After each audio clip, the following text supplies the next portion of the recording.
Olá pessoal, aqui é o Velgas. Hoje é dia 22 de março de 2025. Russos destruídos em Zaporizhia e sobreviventes são caçados por drones ucranianos. Quero convidar vocês a inscreverem-se no canal, a darem um like, compartilhem com as suas redes sociais e façam os seus comentários. Eu conto com você inscrito no canal. Aliás, pelo principal motivo, aqui você vê a verdade. Muito obrigado, conto com você inscrito no canal. Zaporizhia, que era uma região calma, era uma região tranquila, né? Guardadas as devidas proporções, de vez em quando ataques aéreos, troca de tiros de artilharia, mas era uma região que não estavam havendo grandes confrontos. E mudou. Os maiores confrontos, de fato, foram no ano de 2022, quando eles tomaram a usina nuclear da Ucrânia, que é a maior usina nuclear da Europa, que hoje está inativa e está em posse dos russos. E depois da contraofensiva, em 2022, mais para o final do ano, em outubro, a Ucrânia ela reconquistou parte do território, mas os russos ainda mantêm o território e a capital, a cidade que leva o mesmo nome da província, Zaporizhia, ela continua em poder dos ucranianos. Uma cidade com aproximadamente 700 mil habitantes nessa localidade. E os russos resolveram, então, fazer um novo ataque, porque hoje a maior parte dos confrontos está concentrada, como vocês sabem, em Pokrovsk, naquela região ali, Toretsk, que fica também na região de Pokrovsk, e em Kursk. E agora eles então resolveram voltar à carga, inclusive isso já estava mais ou menos previsto, de que eles vinham voltar novamente a Zaporizhia. E eles fizeram um movimento que deu uma surpresa inicial para as forças ucranianas. E ela pretendia, na realidade, agora nesse momento, fazer um ataque de surpresa para tentar usar essa surpresa, conquistar um pouco mais de território. Se possível, eles iriam até a capital, a cidade de Zaporizhia, para conquistá-la também. Agora que vão começar, provavelmente, né, não sei se vão começar, mas que provavelmente vão começar as negociações de cessar-fogo. E aí cada parte mantém as suas posições onde estava. Então eles queriam ampliar o território dele, isso é na minha avaliação, mas acho que é isso mesmo, né? E essa ofensiva, ela buscava, então, tomar o máximo de território da Ucrânia, para reforçar a posição de barganha da Rússia, agora nas negociações. Inclusive, o primeiro encontro para determinar cronogramas será agora no domingo, na cidade de Riad, na Arábia Saudita, na capital da Arábia Saudita, mediado pela Arábia Saudita. Vão estar lá os americanos, os russos e os ucranianos. Parece que os ucranianos não vão falar com os russos, os americanos falam com os russos e falam com os ucranianos. Essa é a regra que eles estabeleceram lá, eu não entendo muito por que isso, mas é assim que vai ser conduzido. Acho que o Putin não quer falar com a Ucrânia. Historicamente, esses conflitos congelados, né, eles têm feito com que o controle de quem controla determinado território que ocupa, eles mantêm no cessar-fogo. Então, por causa disso, eles tentaram fazer esse ataque contra a Ucrânia. Bom, para executar essa estratégia, a Rússia lançou uma ofensiva, então, e na região entre duas localidades, chamada Kamiansk e Urykhiv. Então, esse Urykhiv é com V no final. Essa área ela estava parada ali, não tinha combates, de vez em quando tinham incursões de reconhecimento, mas nada mais sério além disso, né? Não tinha nenhuma razão estratégica para priorizar esses ataques ali, na minha opinião.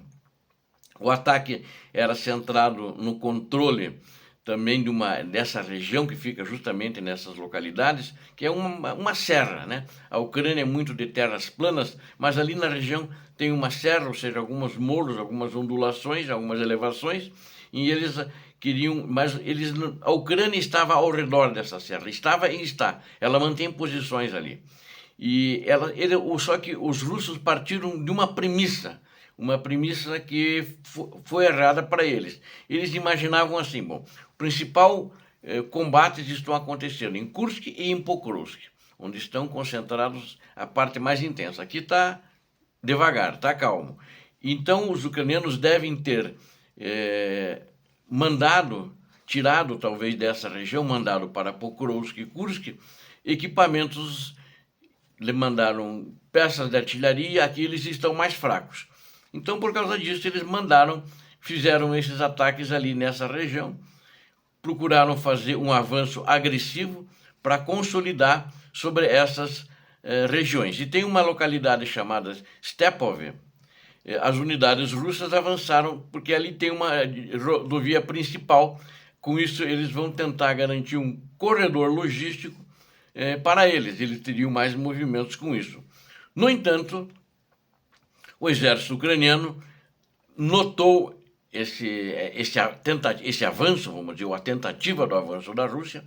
Ele usou de seriedade para isso, assim, a situação ficou séria de repente, mais séria do que estava, e essas batalhas se transformaram em intensas batalhas, intensos combates ali na região, né? E aí a Ucrânia tinha próximo uma brigada de assalto de montanha, que ela é muito experiente, uma das mais experientes desde o início da guerra, a do número 128. E ela foi que ajudou a conter esse avanço russo e com as suas melhores também unidades de drones. Sabe, hoje a Ucrânia tem batalhões de drones, brigadas de drones, tão grande a quantidade de drones que ela tem. Ela deve ter aí, usa muitos drones, mas a produção consegue manter, eles estão entre 4 milhões a 5 milhões e meio de drones sempre em estoque. Então eles têm unidades, usam muito drones sem dúvida nenhuma. E as forças russas, apesar do avanço que elas tentaram fazer, e elas poderiam colocar em risco, inclusive a cidade de Zaporizhia, que eu falei no início, né?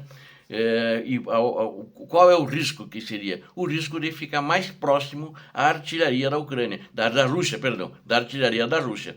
A Rússia hoje não consegue alcançar a cidade de Zaporizhia com artilharia. Ela consegue, se ela mandar drones para lá, ela consegue, com mísseis, né? Mas a artilharia de obuses autopropulsada não consegue. E morteiros, é claro, muito menos. E eles, então, fizeram um avanço, foram empurrados para trás nessa ofensiva deles, foram dizimados, na realidade. Eles morreram muitos russos, acredito que eles não esperavam tanto. Quem estava fazendo esse assalto, eles estavam fazendo com uma brigada apenas, uma brigada russa de assalto de número 108, e os ucranianos já tinham uma defesa, não sei qual é o número dos que estavam na defesa. E depois, com a chegada da brigada ucraniana de número 128, a coisa ficou mais difícil para os russos, né? E esses ataques, embora as tropas russas pudessem talvez tentar continuar avançando, eles na realidade fizeram uma avaliação muito ruim, muito mal da situação da Ucrânia. E essa ofensiva, na realidade, ressalta essa abordagem russa errada para fazer do comando para fazer esse ataque, e eles tiveram que voltar. Eles recuaram às suas posições onde estavam e não conseguiram ultrapassar essas elevações e deixar a sua artilharia mais próxima de Zaporizhia, porque eu acredito que apenas com essa brigada eles não conseguiriam chegar a Zaporizhia, mesmo porque a Ucrânia ela mantém todo o controle da região e toda a região está fortificada, inclusive atrás dessas elevações e na direção também da cidade de Zaporizhia. Bom, enquanto isso, quero apenas reportar como que está a situação daquela refinaria que foi atacada, uma das grandes refinarias da Rússia, em Krasnodar, que eu noticiei ontem, né? E satélites, observações de satélites, segundo informações, ela continua explodindo e queimando. É um incêndio que pode se ver a muita distância. Uma área maior foi evacuada do que apenas dos moradores muito próximos da região, né? E tem já 2 bombeiros feridos, né? Já aumentou o efetivo de bombeiros para tentar controlar esse fogo, eles não conseguem. Em algumas partes ali não conseguem chegar perto e já estão com 456 bombeiros ali na região envolvidos. E o fogo já espalhou uma área adicional de 10 mil metros quadrados, né? Isso foi tudo filmado pelos moradores locais também. E esse oleoduto, então, eles estão interconectados e que torna muito difícil a eliminação desse fogo.